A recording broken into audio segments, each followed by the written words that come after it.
Now in its fourth successful year, the Asian Road Racing Championship remains this region's only FIM-sanctioned international series, and it remains the premier category for Asian motorcycle racers with ambition.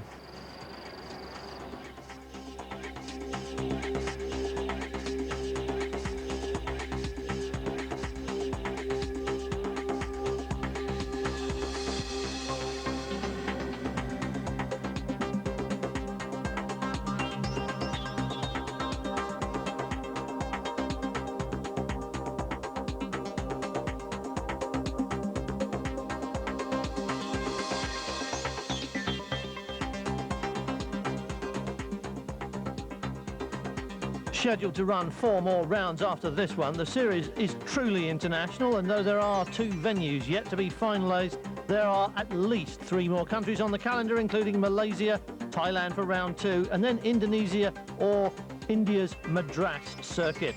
But this is where the action starts on the long front straight at Johor, leading into a slow right turn, which means there will be drafting, outbraking and overtaking here.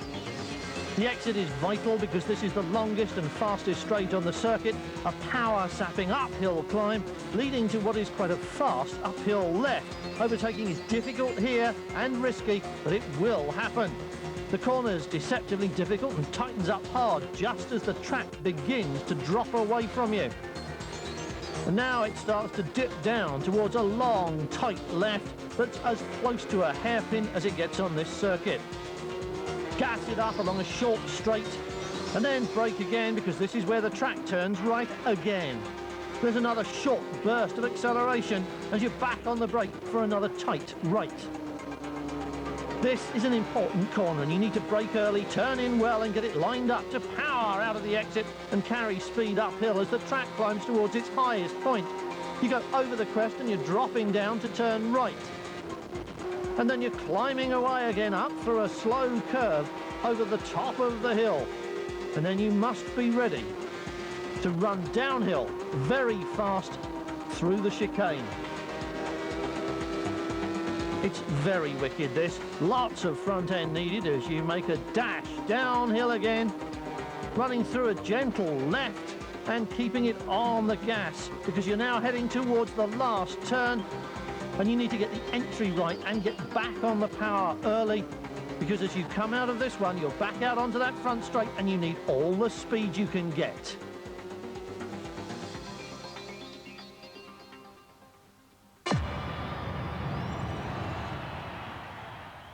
Last time they raced here was at the end of the season, and for the Underbone riders there were championships hanging in the balance. After a good race at Sentul, Ekaraj Punbupper arrived here, top of the 125 points, with Faisal Yahya second, Anand Mipani third and Ahmed Jayadi fourth, and any one of those 4 could have taken the crown. But Ahmed Jayadi retired, making it a 3-way fight. The 110 battle was even more intense, with Suhathai Chamsub top of the table after winning the previous race, but it was very close, and Suhathai got it wrong. And when he got it wrong, he almost took out 2 of his championship rivals as he went down, or should that be up? He was unhurt, but he was out of the battle. At the head of the field, Punbupper was looking for his 3rd successive race victory and his 2nd title in 3 years, but the others weren't making it easy for him as they ran to the line. But true to form, he did it anyway. Finishing just 0.2 of a second in front of Shuran Nizam after a race-long battle, Punbupper got his hat-trick of wins and his title. Not even 2nd place would have got any of the others the crown as long as Punbupper won the race. Faisal Yahya still finished 2nd, and Mifanid, 7th on the track, managed to scrape 3rd place in the championship. But the real drama came as Suhathai Chamsub got back onto what was left of his Honda after that massive crash and incredibly made it home.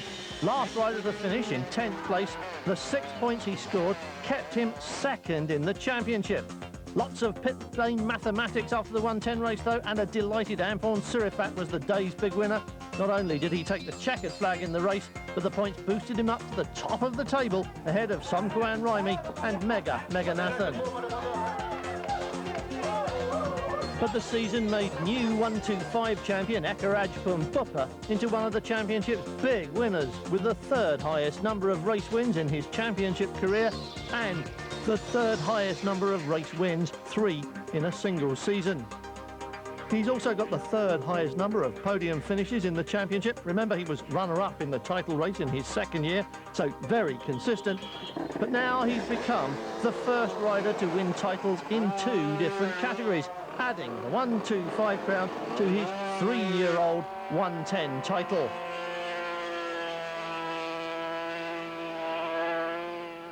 ก็ค่อนข้างสมบูรณ์นะแต่ก็ต้องปรับปรุงอีกนิดหน่อยเรื่องของโชคอัพแล้วก็สเตอร์ให้เข้ากับสนาม Now he comes to defend his title against pretty much the same riders he raced last season. And in the smaller class, Suhathai Chamsub's absence leaves the door open to any number of challenges, starting with the pole man, who should be form book favourite, with the championship runner-up well off the qualifying pace over the first 2 days.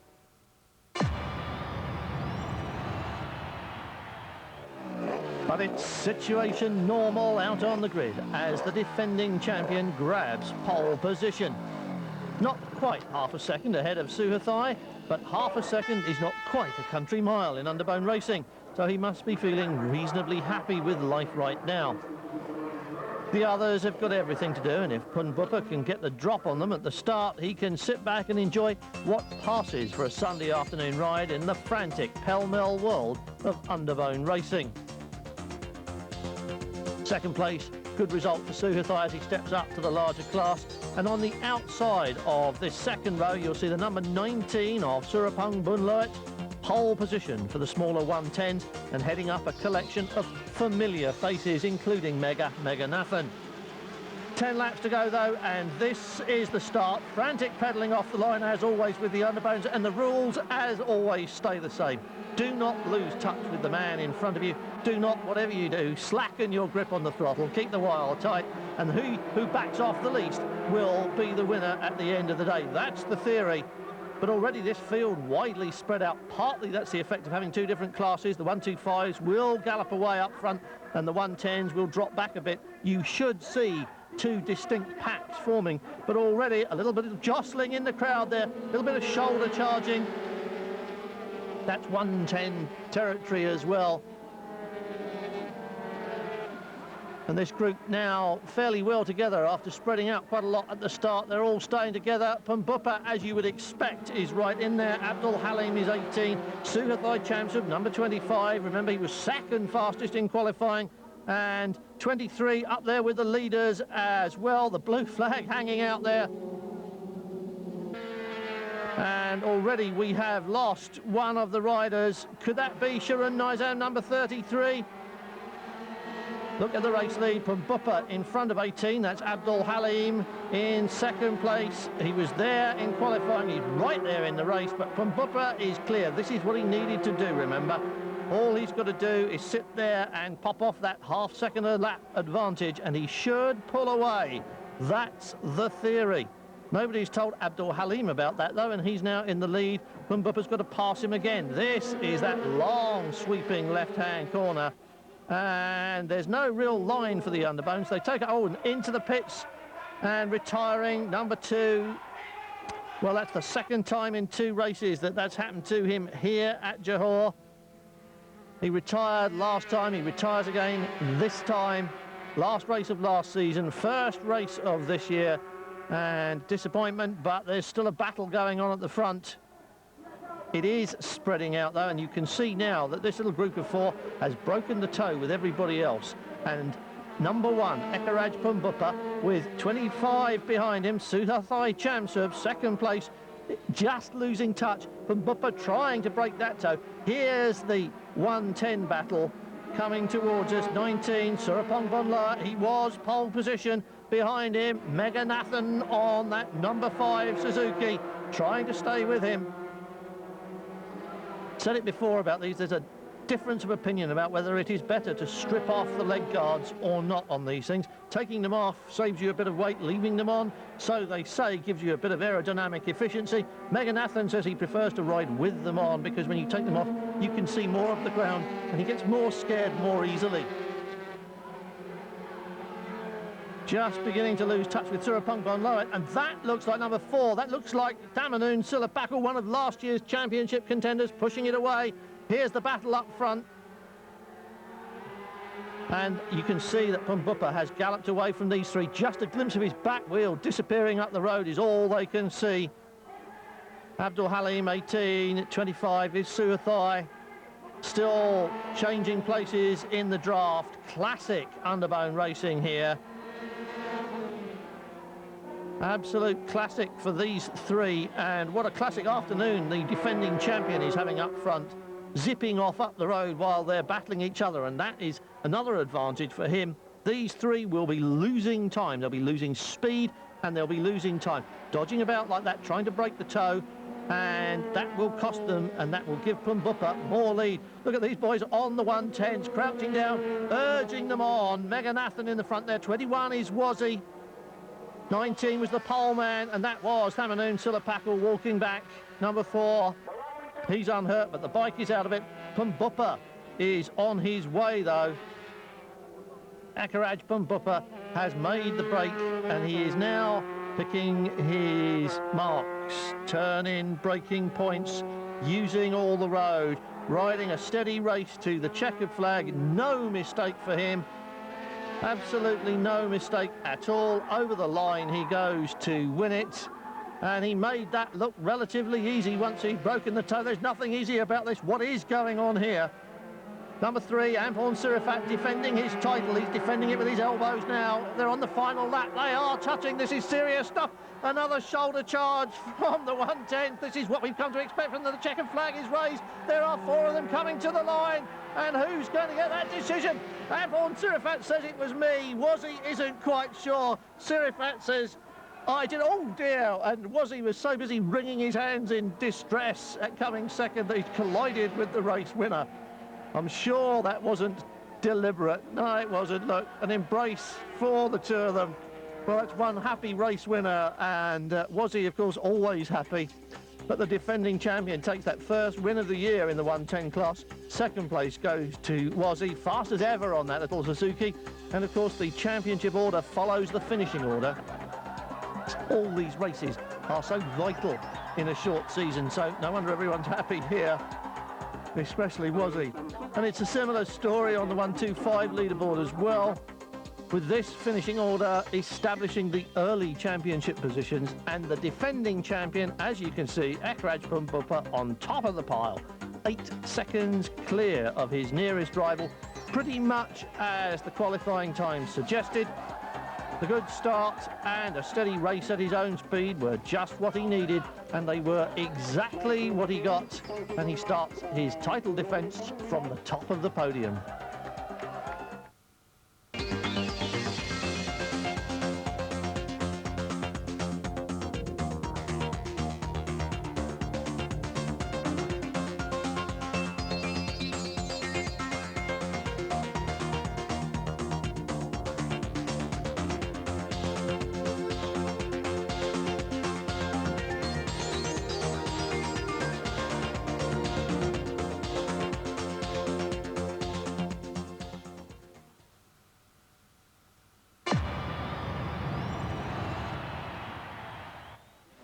Last time the Asian 250s raced here, Yuichi Nakajima arrived on the back of a close-fought win at Sentul that put him 14 points clear at the top of the points table, which meant he only needed to be 4th in order to claim the title for the Colin Marshall team.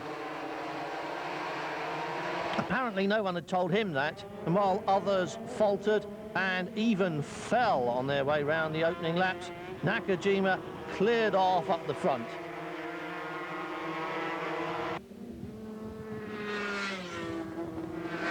Though he was chased all the way to the flag, he stayed in front, riding so hard he must have cost Colin Marshall what little hair he has left as he battled to take the title in the best possible way, with a race win. But you couldn't blame him for trying that.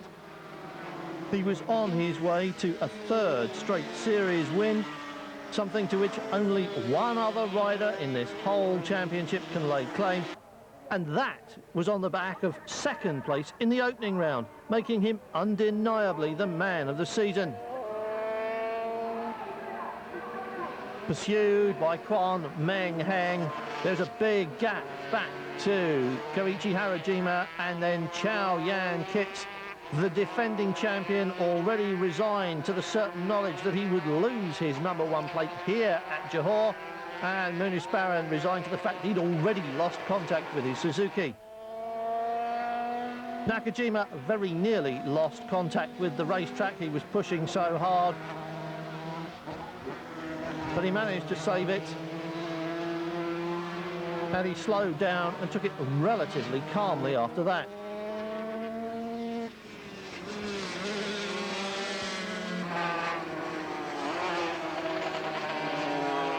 Race win #3 in the bag, and he was well clear of his pursuers going over the line, and that wrapped up the title for Colin Marshall's underfunded privateer outfit at the third time of asking. A perfect result for rider, manager, team and championship, proving that some stories can have a fairy tale ending. The 250 Roll of Honour now reads Petronas, Team Roberts and Colin Marshall Racing.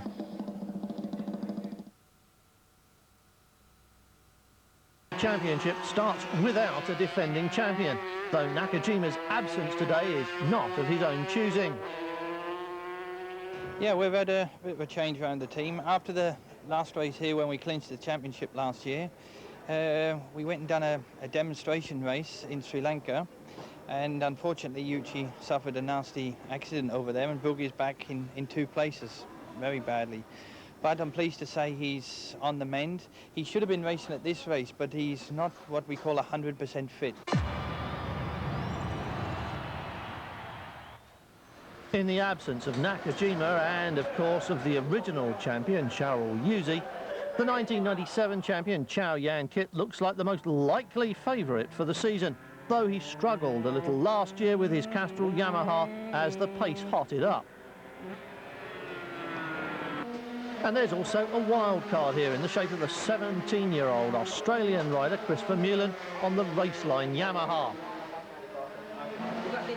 I'm racing for Yamaha in Australia on their R1 Superbike over there, and doing fairly well in the championship over there. And I got a phone call about 2 weeks ago from Barry, team manager of Raceline, and he invited me over, and I thought it'd be a good opportunity to race against some different riders, different culture and everything, and none of the races clash with my championship in Australia, so yeah. Young he may be, but he's been racing for a couple of years and he's racked up a handful of wins in that short period of time. Mostly on a 250, though he has raced dirt track and, as you heard, 600s as well. I think I qualified 5th, which is not too bad. My first time here, first time on the bike on Friday, so we're going quicker every session. Maybe a podium finish. There's a fair chance that he will learn a lot while he's here, especially from riders like Kwon Meng Heng. Yet to claim the title to which we all thought was going to be his last year, the Petronas hardman doesn't know the meaning of the word surrender. What he does know is how to make almost any bike go quickly on almost any racetrack. We are doing some setting on the bike, like suspension and a few setting on the engine, because this is a new bike, and we are quite happy with the bike, and hopefully the race tomorrow we'll try to win it. That's low-key stuff from Meng Heng, who always says so if he thinks he's got a chance of winning a race, and from the sound of that he thinks the half-second gap on the qualifying timesheets between himself and Colin Marshall newcomer Naoto Ogura may be real in race terms, in which case he's going to be 6 or 7 seconds behind him when Ogura crosses the line. But Colin Marshall and his mechanic Tommy do seem to have the knack of making the Yamaha go very quickly indeed. Everything's gone pretty smooth. We had a rainy session today, a free practice, which was good because we were able to get the bike set up for in case it's a wet weather race. As you know, it sometimes rain here unexpectedly. So we got all the wet weather set up, and at that particular point we were first and third fastest. So that's going to be interesting if we get a wet race, that's for sure. Yuichi Nakajima had all the speed he needed last season, and now it looks as if Agura will have it too, and that will make a difference here at Johor.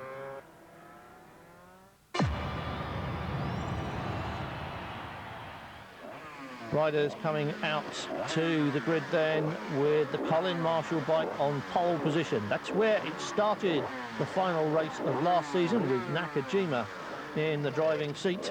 Meng Hang alongside him, second fastest in qualifying. Don't rule him out though, because when it comes to racing, he puts a different face on and he's a different animal altogether. Koichi Harajima, 66, always quick for green cycle. Again, underfunded, not much budget, but he's always there or thereabouts, and he'll be there or thereabouts in the race as well.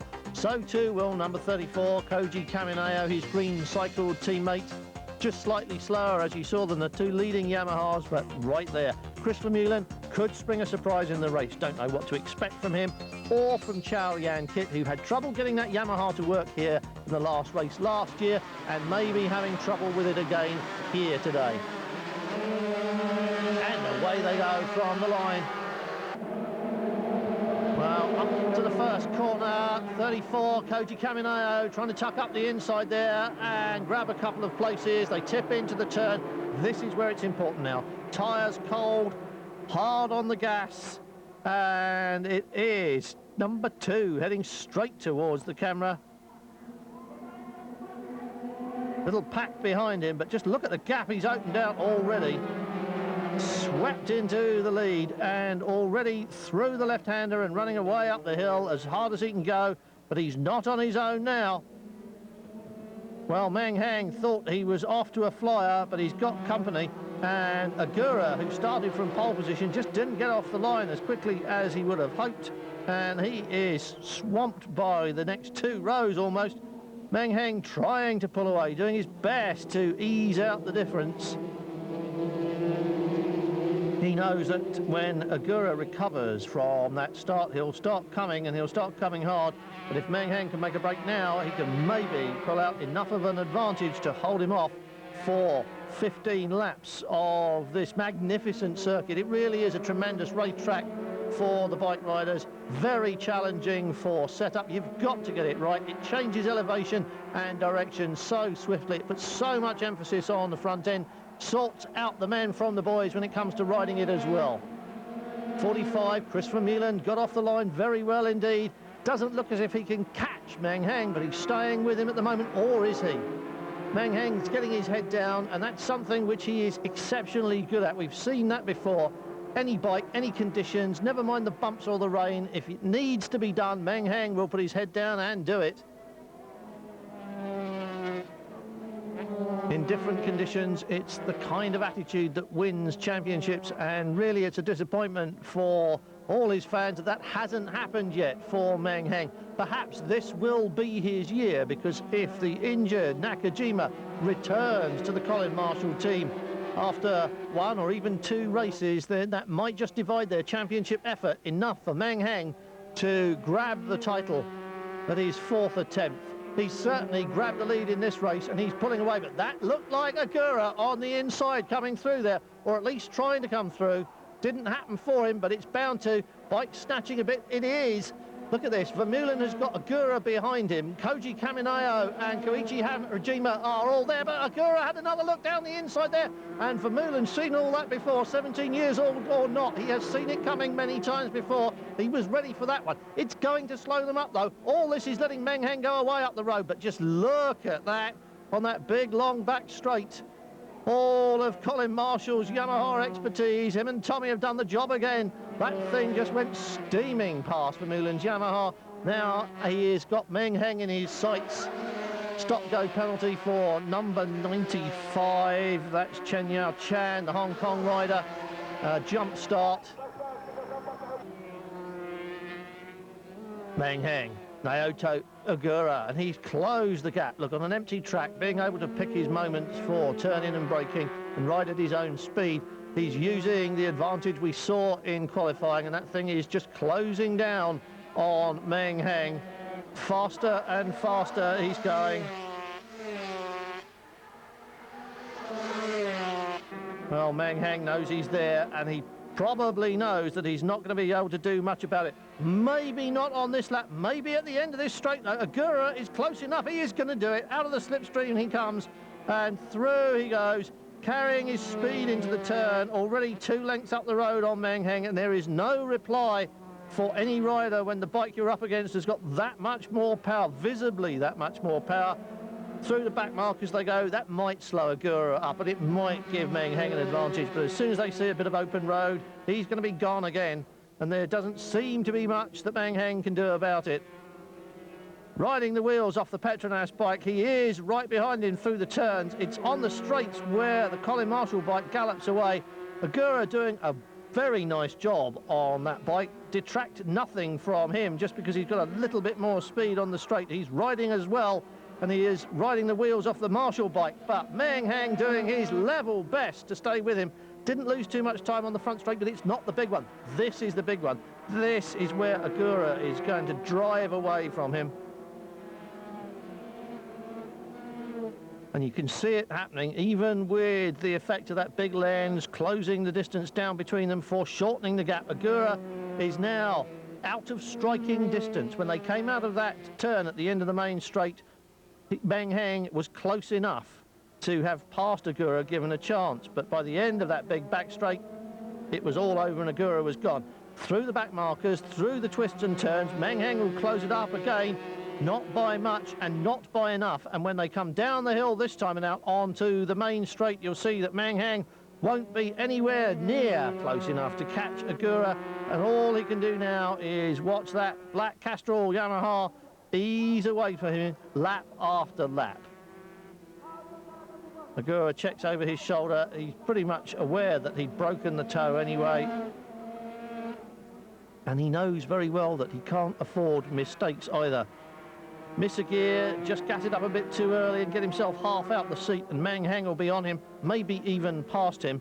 So this is not a time for relaxation for Naoto Agura. Meng Hang won't have relaxed. He will stay in the hunt until the checkered flag has fallen.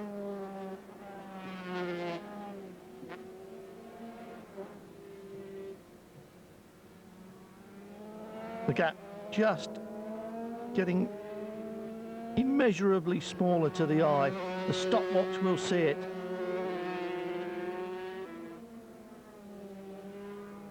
(19 and 5) having a little battle there. 19 is Effendi.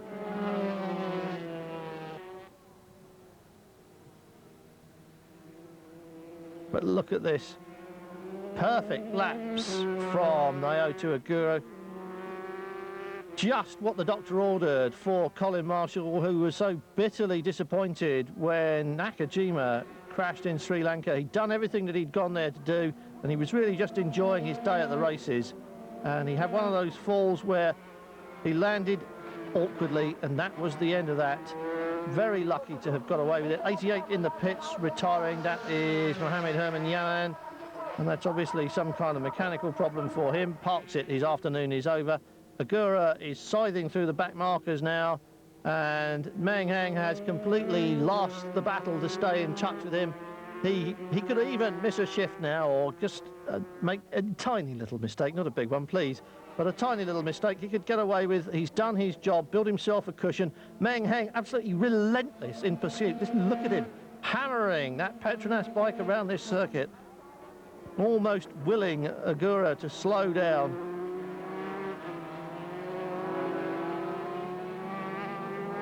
Well, Agura had the better deal there with the back marker. That slowed Meng Hang and has increased the gap quite a lot. That really is the end of it now for Kwan Meng Hang. Second place and a distant second at that. But what a rider that man is, Meng Hang. You heard him say they've got problems with the bike. The setup wasn't what it should be. And instead of lapping a second off the pace as you might on a bike with the suspension slightly out of kilter, Meng Hang just laps uncomfortably at his normal pace. He knows how fast he's meant to go around this circuit, and that's how fast he goes regardless, really. Agura running down the hill, thinking checkered flag, thinking 20 points, thinking, yippee, I've won this one. and trying not to make a mistake. And Meng Heng is still there. Look at that. Quan Meng Heng has fought all through these 15 laps to be there just in case, but there was nothing he could do about the speed of that Yamaha. The checkered flag is waved. Agura wins it in fine style with Meng Heng behind him second after a spirited fight. He gave it everything as usual, but the Colin Marshall machine just too quick for him. Though the gap at the end only a couple of seconds. The big gap back to third place, 13 seconds. Koichi Harajima showing he's lost none of his speed over the winter. Christopher Mullen was fourth, just 6 seconds away from the podium finish he was hoping for. But all the celebrations tonight are going to be round at Colin Marshall's pits, where the Sangtip bottle will be very much in evidence after they've finished with the podium champagne, because that's the way you start the defence of your title, as we saw earlier in the Underbone races, and now this one as well. And you think they'd best celebrate while they can. The Petronas crew won't take second place every weekend without a fight, and they'll be trying even harder next time out in Thailand. But meanwhile, it is party time for Colin Marshall, and very much party time for the man on top of that podium, Naoto Agura. Very pleased. He got a good start in actual fact in first gear, but when he put it into second gear, he just lost his revs, and of course the engine slowed and the other guys went into the first corner before him. Then he lost a lot into the first corner. He got put back bad then. And at one time I did wonder whether he could pull it back or not. But I felt confident with this guy. He's got a fair bit of experience behind him, and he's settled himself down. He's worked into the team nice, and actually I didn't feel as if he wasn't going to do it. And Meng Heng probably didn't either, even though he gave it his best shot, and he came a lot closer in the race than he had in qualifying. This is a new bike I'm riding, and we are happy with the bike, but there's still improvement for the bike. And I think before the race in Thailand, I will do some testing on it, and hope we get everything right for the race in Thailand.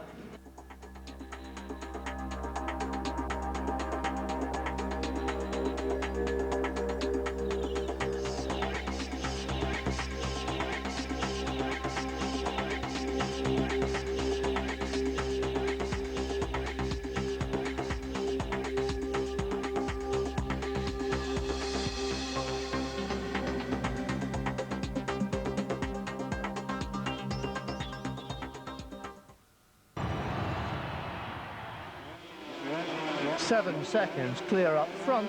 The superb and stylish Dirk Atjewong won the previous race at Sentul to increase his championship lead to 9 points when they started the final round here in Johor last year, with his arch-rival Christmas Villaroj having to win and hope that Dirk hit trouble. Second place would still get him an incredible third crown. So far, there have been no repeat winners in this championship other than Dirk, so his 2 back-to-back crowns were already a record-setting achievement, and a third title would have been an unprecedented demonstration of superiority from the man who is arguably the best rider this series has produced in 3 seasons. And let's not forget that he has brushed aside opposition from the super-tough Christmas Villaroj, the pit lane joker with a killer instinct like few other racers around, and also from Chia Tuk Cheong, another of the super-aggressive riders sprung from Malaysia's Capri Championship. And he had to do all of that from start to finish of this race. Though Christmas got off to a slow start, he was soon on the pace and eventually on Derek's tail, and as the race drew to a close and the 3 of them were still in it, shoulder to shoulder in a drafting battle, it looked as if Derek might take the safety option and settle for the crown instead of the race win.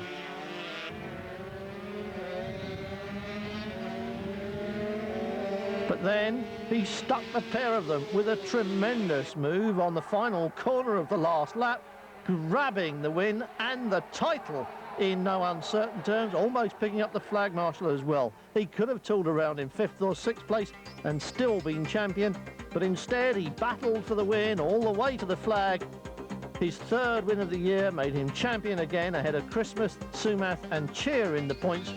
And that dazzling pass out of the final corner, something to remember for a long time. There are champions and there are champions, but Derek Achuong has been a constant source of surprise in this series. He launched a determined fight back from round 2 in '97 to claim his second crown, and he's battled hard at every single race last year to stamp his authority on this series yet again.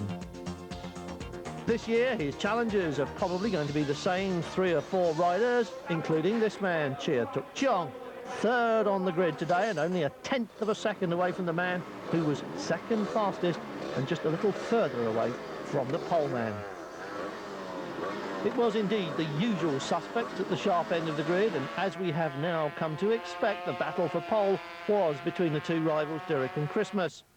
2/10 of a second between them at the end of qualifying, not enough for Christmas to worry about, and close enough for him to think that he stood a fair chance of beating Derek on Sunday afternoon. I won number 1 for this year. I won champion Asia Road Racing. But Derek wanted the same thing as well, and he too thought he could pull off the win to start his title defence in the proper fashion, so this promised to be a good race. I want to win, yes. This race, very long time in race, Chiho circuit. Anything, any point, I know. Yes, I can win tomorrow. The last race of the day with the form book running strongly in favour of defending champions, and this one likely to be the closest finish of the afternoon.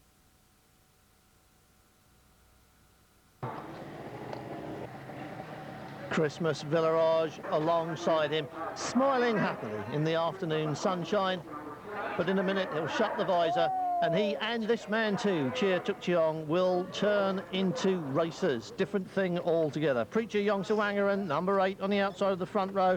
Behind him on row 2 you find more Thai riders. Decker Chrysler, Yasir Saeed is there as well, but the 150 very much a Thai championship. Big series in Thailand, and that's why you see so many of the Thai riders up on front. There's Decker Chrysler, Yasir Saeed, Malaysian rider on the Yamaha, Chu Chi Hong and Ahmed Zamani. So no one on this grid. A pushover then as they wait for the light that says go, and away they go. Great start from Derek Achuong, fired off that line. His back wheel had gone before anybody else had moved. Absolutely tore away from the line. But now loses drive going into turn 1. Preacher Yongsawangaran had passed him before turn 1, and he dropped back to third going through the corner. He's back up to second now, but he must have missed a shift or something, because he flew off that line. And now Chia Tuk Cheong's having a look as well. They're all in there, queuing up for a pop at the champion. Make the most of it, chaps, because this is probably going to be your last chance in this race. As soon as Derek settles down to his normal rhythm, you'll be waving him goodbye. That's what the form book says. Whether it will happen remains to be seen. The other thing we have learned from watching Derek Achuong over the years is that when he's got a problem, he is smart enough to pick up however many points he can get. He doesn't take chances. He will ride for the finish, but if he thinks there's a win in the offing, then he will go for it. He's into the lead now. This opening lap isn't over yet, and he has made up for whatever went wrong going into turn 1.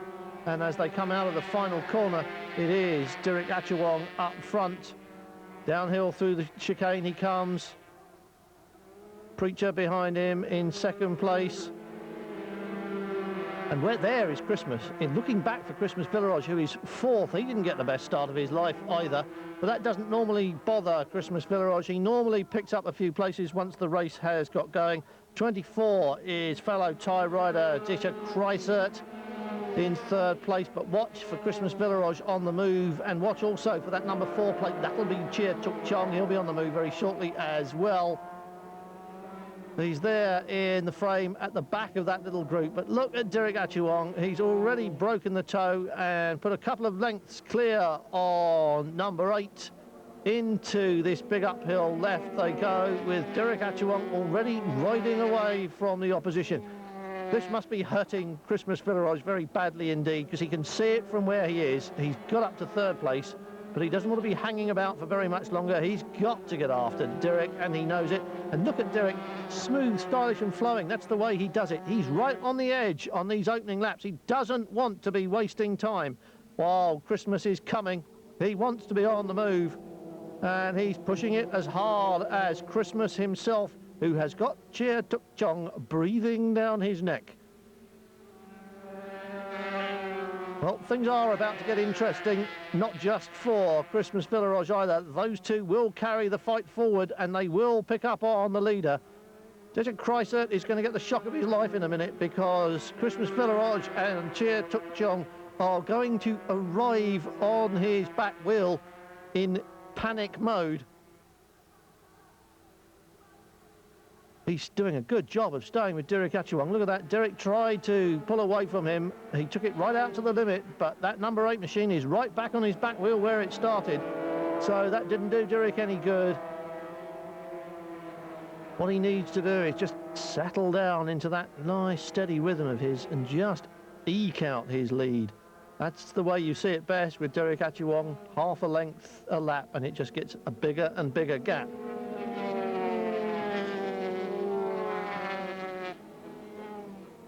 Carried a bit of speed up the hill there, put a bit of distance between him. Oh, he's off it! Well, Dejit Kreisert bungs the number 8 machine into the gravel trap. You know what he's thinking. He might be thinking it in Thai, but he's still thinking it. Here it is again, just a classic high side. That back suspension loaded up and spat him up into the air. Superman for 3 or 4 seconds, and then bang, gravel trap. But he's okay, sat up and shaking his head. He knows what he's done, and he's got a long walk back to the pits thinking of the explanation.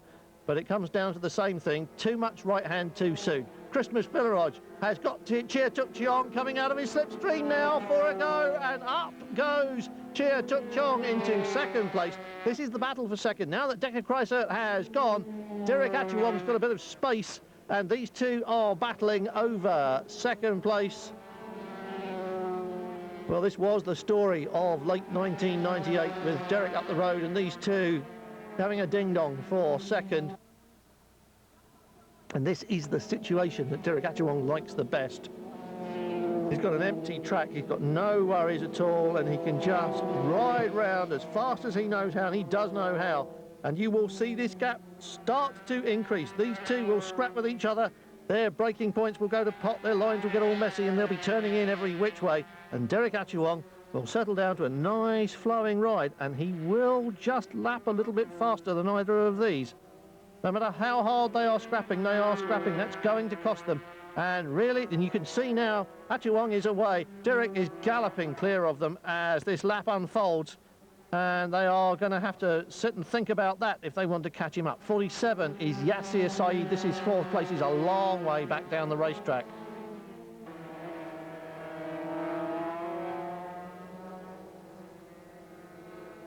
Well, Christmas in front of Chia, and this is where Chia put the move on him last time, but he's not close enough, I don't think. He's right in the slipstream, but he just wasn't carrying enough speed up the hill. He's there in the corner. Look, he could ride all over the back of him, going round that very tight left. It's point and squirt around this section of the circuit, as much as it ever is at Johor. It is a fabulous circuit, long, flowing corners. It's a brilliant place to go bike racing. These two making the most of it, having a race. Derek Achuang putting a demonstration on up front, but these two are giving it absolutely everything, and Chia Tuk Chong just does not know when to give up, and he just doesn't give up. Hounding Christmas Villaroj down the hill, through the chicane. It's all front end and braking, and it's very, very twitchy there. But Christmas Villaroj has got Chia jumping up and down behind him.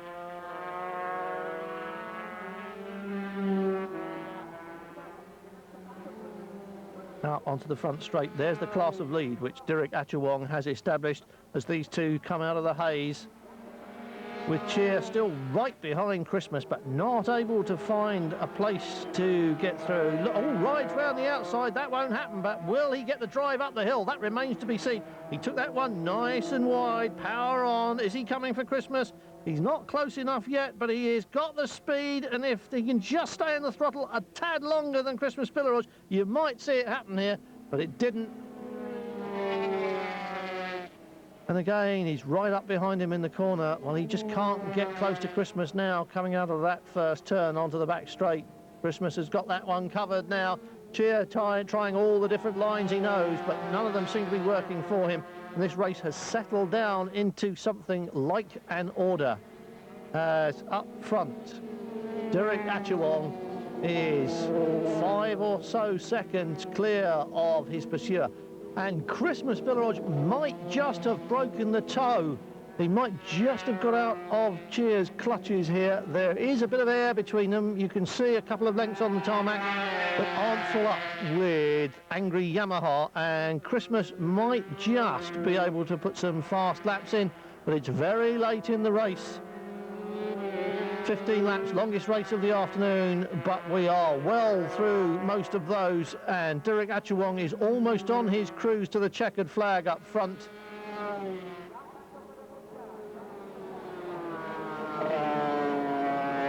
There is no danger that Christmas Pillarage is going to catch Derek Atchewong now, and both of them know it. There he is. He has indeed moved away from Cheer Tuk Cheong, and he may well be lapping faster now that he's on his own, but he is not lapping fast enough to catch Derek Atchewong, and unless the defending champion makes some kind of mistake between now and the end of this lap, it's all over.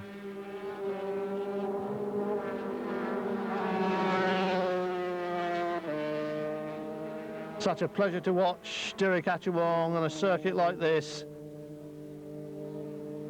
Just so smooth and stylish. Really makes that 150 fly. Carries lots of speed through the corner. Nice and light. Beautiful bike to ride. And Derek Atchewong is making full use of it, as he has in all 3 previous seasons.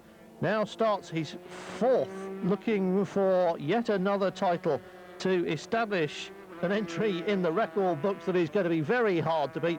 Almost slowed to a stop then, looking over his shoulder, thinking, well, where are they then? And the answer is a long way away. Derek Atchewong wins it in casual style. There is Christmas. Derek's already waving to the grandstand as Christmas comes round in 2nd place, and Cheer is there behind him. Derek Atchewong, the 3rd defending champion to win the first race of the new season. Nakajima would have completed the set in the 250s if he'd been here, but Agura's win for Colin Marshall makes up for that and makes it a full house.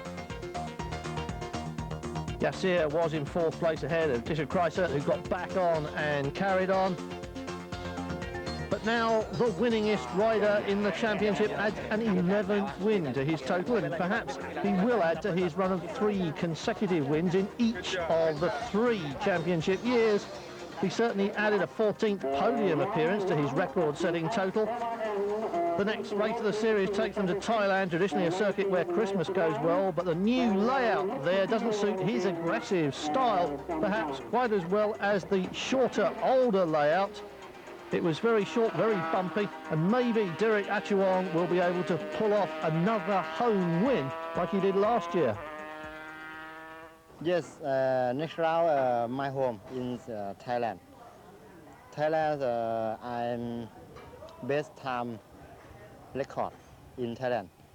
I think win, sure. Derek Atchewong rode as a wildcard entry in the Malaysian Grand Prix this year, a mark of his success and ability, and everyone knows that the inaugural 250 champion Cheryl Yuzi here is racing in Europe, starting his 3rd season there and now challenging for race wins as well as podium finishes. My first time in the Asia Road Racing Championship was, I think, 2.5 years ago. And I can see that the level of the riders is improving a lot. And we realized that 2 weeks ago in Sepang during the Malaysian Grand Prix, because we got the 4 riders coming from the Asia Championship, 3 from Malaysia, and for the first time in the history of motorcycle, 1 from Thailand in the World Championship. So I think that the Asian Championship is in the good way. Those were the exact ambitions of this series when it was launched, shared by the teams, by the sponsors like Petronas and Castrol, and of course by the FIM. And those early dreams have become attainable hopes, opening a path to World Championship competition for any Asian rider with talent and determination.